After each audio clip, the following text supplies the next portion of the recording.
અરવલ્લીના ભિલોડામાં 2 કલાકમાં 1 ઇંચ વરસાદ ખાબક્યો છે। ભિલોડા, જયસિંહપુર, ટીટોડા વિસ્તારમાં વરસાદ। ઈડર ભિલોડા હાઈવે પર વરસાદી પાણી ભરાઈ ગયા છે। હાઈવે પર પાણી ભરાતા વાહન ચાલકોને હાલાકી થઈ રહી છે।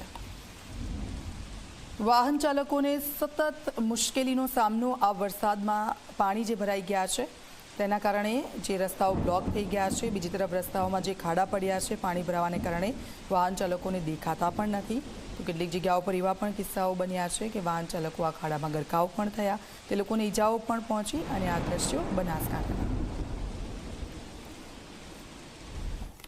બનાસકાંઠાના પાલનપુરમાં ધોધમાર વરસાદ। પાલનપુર અમદાવાદ હાઈવે પાણી થઈ ગયો છે। ગઠામણ પાટિયા પાસે ભરાઈ ગયા છે વરસાદી પાણી। ઘૂંટણસમાં પાણી ભરાતા લોકોને ભારે હાલાકી થઈ રહી છે। 7 ઇંચ વરસાદમાં જ તંત્રની કામગીરીની પોલ ખુલી ગઈ છે।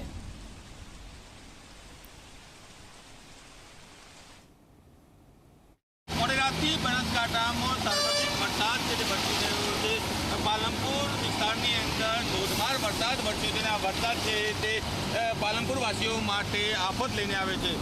પાલનપુરના નીચાણવાળા વિસ્તારોની અંદર પાણી ભરાયા છે, પરંતુ પાલનપુર આબુ રોડ જે નેશનલ હાઈવે છે તે હાઈવે પર કમર સુધીના પાણી ભરાયા છે। કેડસમાં પાણી ભરાયા છે, જેને લઈને જે વાહન ચાલકો છે તે મુશ્કેલીમાં મુકાયા છે।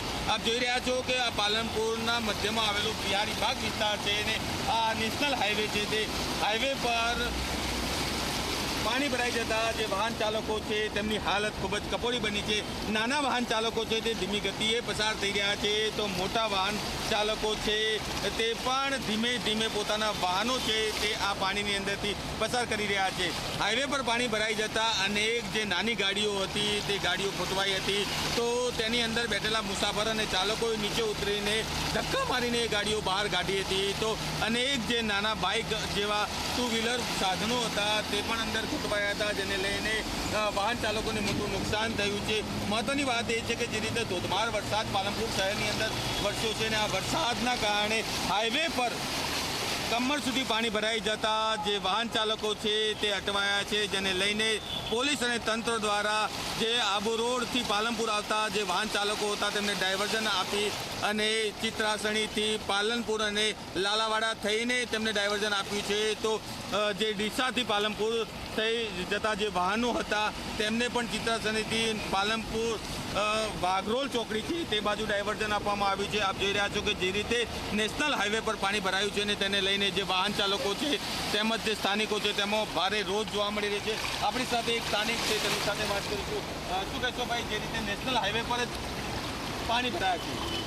મારું નામ છે ધીરન દેસાઈ અને અહીંયા આગળ જે પાલનપુરનો બિહારી બાગ છે ત્યાં નેશનલ હાઈવેની અંદર આ જે હાલત થઈ છે, અહીંયા આગળ પાણી બહુ ભરાયેલું છે। સવારથી મોડીને ઘણી ગાડીઓ અહીંયા આગળ બંધ થઈ ગઈ અને ઘણી મહિલાઓ, ઘણા નાના છોકરાઓ એમને તકલીફ પડી। અહીંયા આગળ બાઇકો, એક્ટિવાઓ બંધ થઈ ગઈ, ધક્કા મારીને બહાર કાઢવામાં આવ્યા અને બહુ હાલત ખરાબ છે।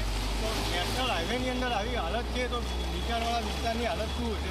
આટલા વરસાદમાં 5-7 ઇંચ વરસાદની અંદર આવી હાલત થતી હોય તો 10 થી 15 ઇંચ વરસાદ પડશે તો હાલત શું થશે એ ખાલી તમે વિચારી શકો છો। આ બિહારી બાગ છે, અહીંયા આગળ ઘણી મહિલાઓ, ઘણાને બાઇકોને ધક્કા મારીને બહાર કાઢવામાં આવ્યા અને ઘણી ગાડીઓ અહીંયા આગળ બંધ થઈ ગઈ। અહીંયા આગળ હમણાં એક કાર બંધ થઈ ગઈ અને રેસ્ક્યુ કરવામાં આવી। બહુ તકલીફ અને ટ્રાફિક જામ થઈ ગઈ છે।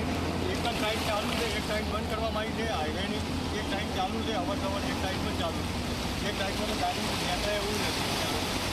તો જે રીતે પાલનપુરના હાલ છે તે ભારે વરસાદના કારણે બેહાલ થયા છે।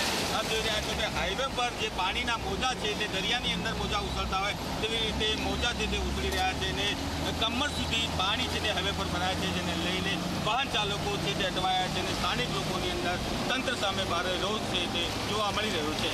અલ્કેશ રાવ, જી મીડિયા, બનાસકાંઠા।